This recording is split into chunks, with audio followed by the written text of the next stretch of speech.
कल विड्रॉल हो जाएगा।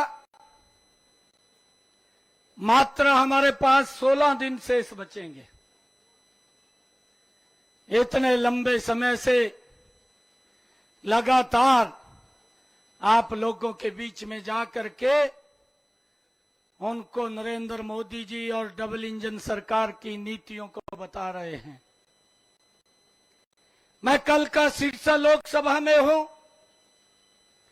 कल मैं जब डबवाड़ी मैं वहां पर गया तो लोगों का जो उत्साह, जो जोश देखने को मिला, और उन्होंने सिरसा के दूसरे कोने में एक पटकथा वहां के डबवाड़ी के लोगों ने लिख दी है कि जब 4 जून को रिजल्ट आएगा, अशोक तंवर जी सबसे बड़े बहुमत से जीत करके नरेंद्र मोदी के पास जाएंगे।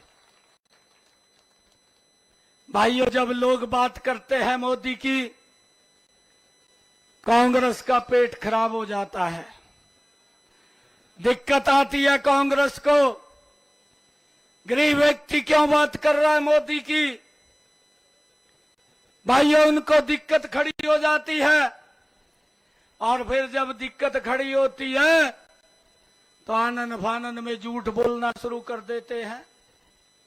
उसको ये भी नहीं पता चलता कि मैं क्या बोल रहा हूं, क्या इसको देश को लाभ होगा, क्या देश को नुकसान हो जाएगा। भाइयों, ये छोटा चुनाव नहीं है, ये हमारा गांव गली का चुनाव नहीं है, ये चुनाव बड़ा महत्वपूर्ण है। इसने पूरी दुनिया की दिशा को तय करना है। ये ऐसा चुनाव है और हमने सोच समझ करके वोट का प्रयोग करना है। भाइयों, ये देश की सबसे बड़ी पंचायत का चुनाव है और मैं आप लोगों से अपील करूंगा।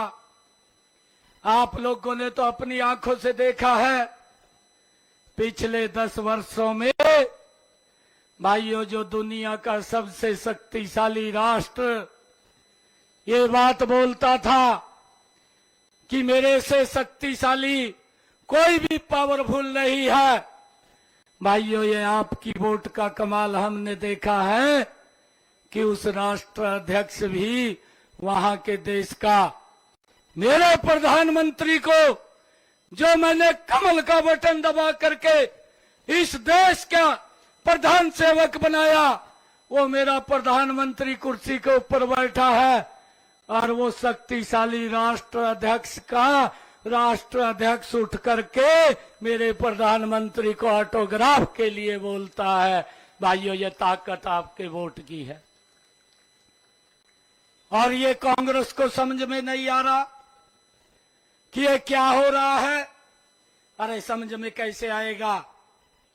समझ में तो आएगा नहीं। ये तो खाली घोषणाएं करते थे और अब जब लगने लगा कि देश का गरीब व्यक्ति आज मोदी की बात कर रहा है, आज देश का किसान मोदी की बात कर रहा है, आज देश की महिलाएं मोदी की बात कर रही हैं, आज देश का युवा मोदी की बात कर रहा है, तो भाई इन्होंने सोचा कि अब हमारे बस की बात नहीं है, अब तो झूठ ही चलेगा और झूठ बोल करके जितना क वोटें ली जाए उतनी क वोटें लेने का काम कर लें। भाइयों, मैं ये देख रहा हूं, ये कांग्रेस का इतिहास है जो मैं आप लोगों के सामने रख रहा हूं। 2014 में कांग्रेस चुनाव लड़ती है, देश के अंदर 464 सीटों के ऊपर चुनाव लड़ती है और मात्र 42 सीटें जीत करके आती है। पीड़ा क्यों है?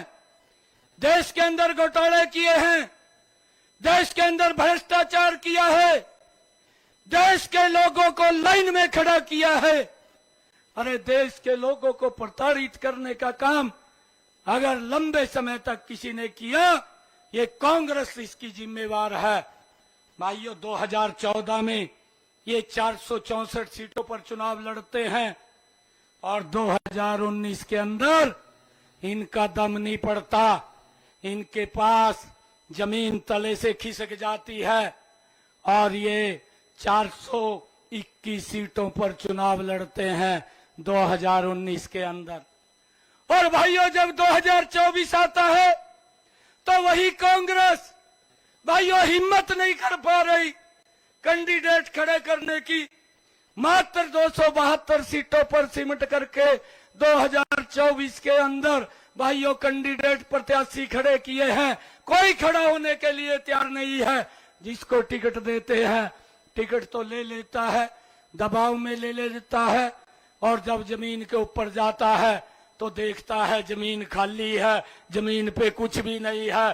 कई लोग तो टिकट छोड़ करके भाग जाते हैं। भाइयों, ये हालत ये 10 वर्षों में ये कांग्रेस की हुई है। भाइयों, इस बात को हमने समझना है कि हालत क्या हुई है। राहुल गांधी साहब, इसको बेचारे को कोई लिख करके दे देता है, ये पढ़ देता है, और अब जब इसको लगने लगा कि भाई हमने 272 में से कुछ तो सीटें लेकर के जाए, एक मंच के ऊपर खड़े होकर के बोल दिया और इसने कह दिया, राहुल गांधी ने कहा एक झटके के अंदर गरीबी को समाप्त कर दूंगा।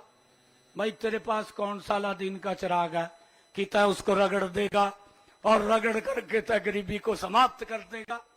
अरे अपने परिवार की तरफ देख। तेरी दादी ने 1970 के दशक में इस देश के लोगों के बीच में झूठ बोल करके गरीबी हटाएंगे लंबे समय तक वोट लेते रहे, परंतु देश के अंदर गरीबी खत्म नहीं हुई, गरीबी खत्म नहीं कर पाए। अरे अपने पिता की तरफ देख। तेरे पिता ने दिल्ली में बैठ करके कहा था, मैं तो 1 रुपया भेजता हूं, नरवाना में 15 पैसा पहुंचता है। अरे 85 पैसे कौन खा जाता था? अरे किसके वेलफेयर के ऊपर खर्च होना था? कौन से गरीब को सुविधा मिलनी थी? कौन से विकास कार्यों पे खर्च होना था? इसकी चिंता नहीं की। और ये बात बोलता है एक झटके के अंदर गरीबी को समाप्त कर दूंगा। अरे गरीबी के प्रति मजबूत लड़ाई इस भारत मां के लाल नरेंद्र मोदी ने लड़ी है, इन 10 वर्षों के अंदर लड़ी है। आज नरेंद्र मोदी जी ने 5 लाख रुपए का आयुष्मान कार्ड, आज गरीब व्यक्ति को चिंता नहीं है उसके इलाज के लिए पैसा कहां से आएगा। ये व्यवस्था अगर किसी ने खड़ी की है, ये नरेंद्र मोदी जी ने खड़ी की है। भाइयों, यह गरीबी के प्रति मजबूत लड़ाई है। और भाइयों, हमारी सरकार ने, ये डबल इंजन की सरकार ने इसके अंदर चिरायु जोड़ा। भाइयों, हरियाणा प्रदेश के 125 करोड़ लोगों को 5 लाख रुपए का अधिकार मिला है कि अगर दुर्घटनावश कोई बीमारी आ जाती है, किसी के तरफ हाथ फैलाने की जरूरत नहीं है। आज सम्मान के साथ अपना इलाज करा सकता है। इनके समय के अंदर तो, राहुल गांधी के समय के अंदर तो अगर बीमारी आ जाती थी, व्यक्ति गरीबी रेखा के नीचे चला जाता था। ये हालात कांग्रेस के समय के अंदर थी। ये बोलता है एक झटके के अंदर गरीबी मिटा देंगे। अरे गरीबी के प्रति मजबूत लड़ाई नरेंद्र मोदी ने लड़ी है। अरे आपके समय के अंदर एक गैस का सिलेंडर अगर लेना होता था, 3 दिन तक लाइन में खड़ा रहना पड़ता था। भयानक गर्मी हो, चाहे भयानक सर्दी हो, चाहे भाई बरसात पड़ती हो। मैंने तो देखा है बरसात में भी लोग भाइयों सिलेंडर छोड़ करके नहीं जाते थे, लाइन में खड़े रहते थे। ये हालात अगर किसी ने पैदा किए थे, ये कांग्रेस ने ही, आपने ही पैदा किए थे। भाइयों, इस बात को भी हमने समझना है। परंतु इसके प्रति मजबूत लड़ाई ये नरेंद्र मोदी जी ने लड़ी है। भाइयों, उस लाइन को तो समाप्त किया, परंतु उस माता बहन के घर के अंदर भी गैस का कनेक्शन सिलेंडर पहुंचाया, जिसके घर के अंदर आज तक गैस का सिलेंडर देखा भी नहीं था। यह व्यवस्था नरेंद्र मोदी जी ने खड़ी की है। और ये बोलते हैं एक झटके के अंदर गरीबी को हटाएंगे। भाइयों, इस बात को हमने समझना है। ये पहली बार है मुझे बताते हुए ये गर्व हो रहा है। अरे कांग्रेस के समय के अंदर गरीब व्यक्ति बैंक में खाता नहीं खुलवा सकता था। अगर उसको खाता खुलवाना पड़ता था तो उसको अपमान सहन करना पड़ता था, बैंक में नहीं जा पाता था। परंतु ये सम्मान भी ये नरेंद्र मोदी जी ने दिया। आज 50 करोड़ लोगों के जनधन खाते जीरो बैलेंस के ऊपर खोल करके नरेंद्र मोदी जी ने गरीब व्यक्ति को सम्मान देने का काम किया है भाइयों। और इसका उपहास उड़ाते हैं। ये राहुल गांधी दिल्ली में बैठ करके उपहास उड़ाने का काम करता है। भाइयों, इस बात को हमने समझना है। और उसका कारण तभी है कि ये 2014 में 464 पे लड़ते हैं और आते आते 2024 में ये 272 पे लड़ते हैं। जब 2029 का चुनाव आएगा ये 272 भी नजर नहीं आएंगी। भाइयों, कांग्रेस पार्टी पूर्ण रूप से देश से समाप्त हो जाएगी। ये लोग भ्रष्टाचार को जन्म देने वाले लोग हैं। ये लोग भ्रष्टाचार बढ़ाने वाले लोग हैं। भाई, ये पब्लिक की इच्छा नहीं पूरी कर सकते।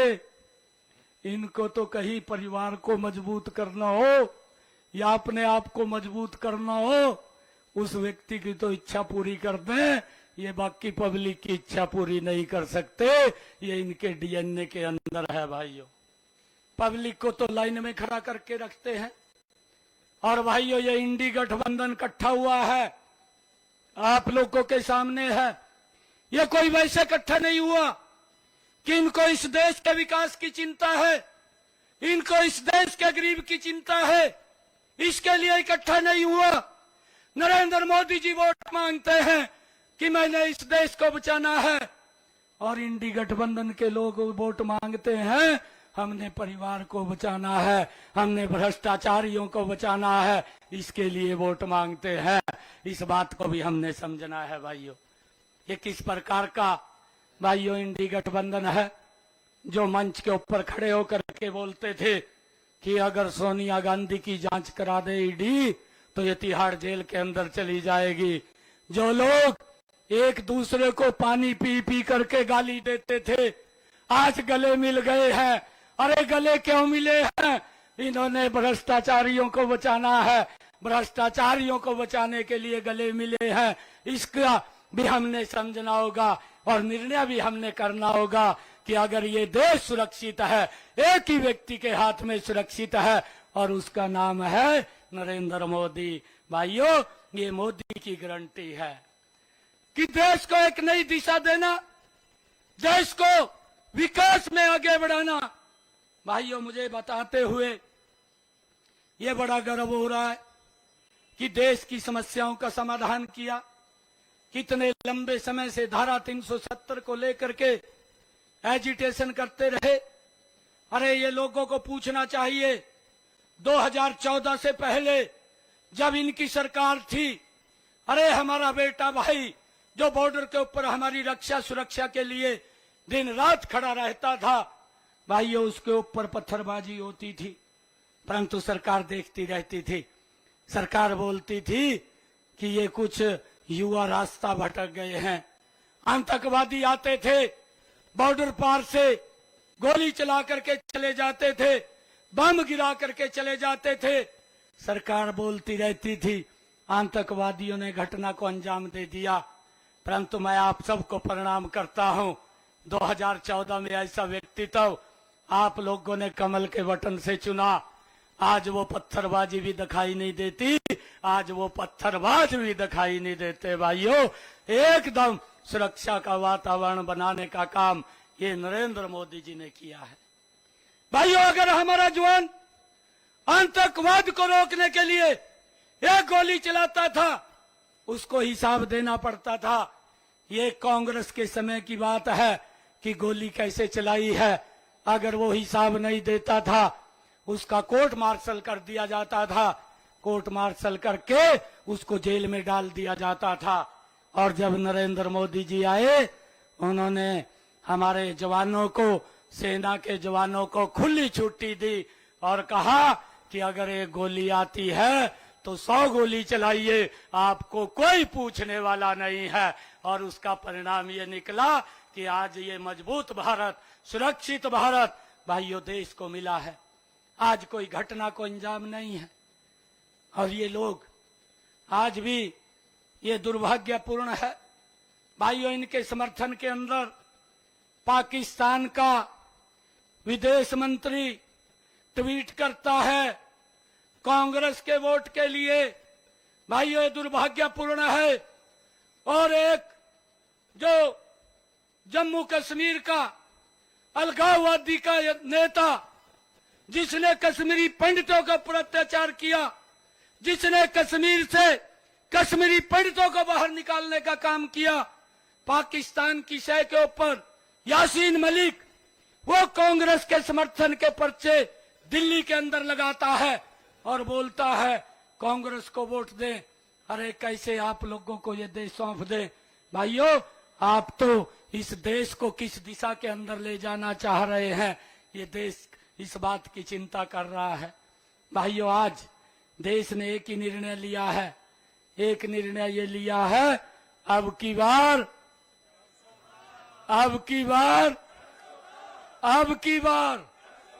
ये पूरे देश ने निर्णय लिया है।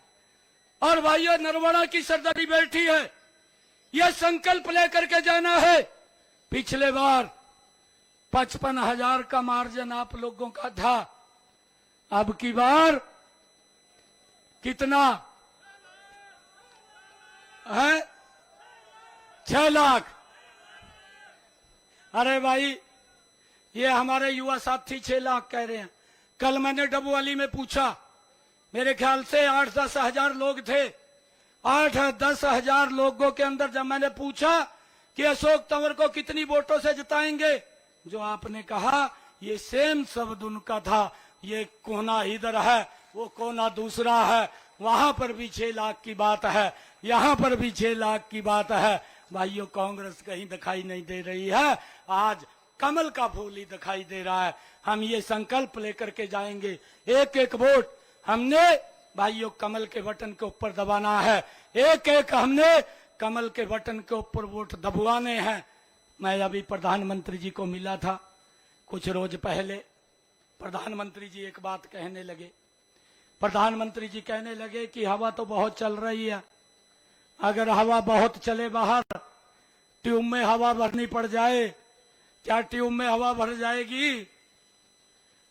अगर 400 की स्पीड से हवा चल रही है, बाहर तूफान चल रहा, और ट्यूब में भरनी साइकिल के हवा, क्या भर देंगे हवा? क्या भरी जागी? कैसे भरी जागी? अरे उसके लिए पंप की जरूरत है, और जब पंप दबेगा तो कमल की पेटी दब जाएगी, भर जाएगी। और भाइयों, जब कमल की पेटी भरेगी तो फिर कांग्रेस के सोनिया गांधी, राहुल कहेंगे ये ईवीएम तो हैक कर दिया। अरे नीचे आकर के तो देख ले, मैं उनको कहना चाहता हूँ, अरे नीचे आके देख लो। आप तो ऊपर देखते रहते हैं, धरातल पर नहीं देखते। धरातल के ऊपर तो लोगों ने मन बना लिया है कि सबसे बड़े बहुमत से 6 लाख पार से अशोक तंवर जी को कमल का फूल खिला करके नरेंद्र मोदी जी के पास भेजने का काम करेंगे। और भाइयों, जब देश बोल रहा है कि ये 400 पार की बात हो रही है, जब ये 400 पार की बात हो रही है, तो ये 400 पार हमारी 10 की 10 लोकसभा की सीटें हरियाणा से कमल के फूल के ऊपर बड़े मार्जिन से जाएंगी। और भाइयों, एक बात आप लोगों को बताता हूं, आपको चिंता करने की जरूरत नहीं है। हमने अधिकारियों को भी कहा है कि हमारे कार्यकर्ता मेहनत करते हैं, अगर आपके पास किसी काम के लिए आए तो भाइयों, अगर उसने आके मेरे को ये कह दिया ना, भी उसने सुनी नहीं बात, मखा चक्कर थारे कटवा दूंगा, तो बड़े मां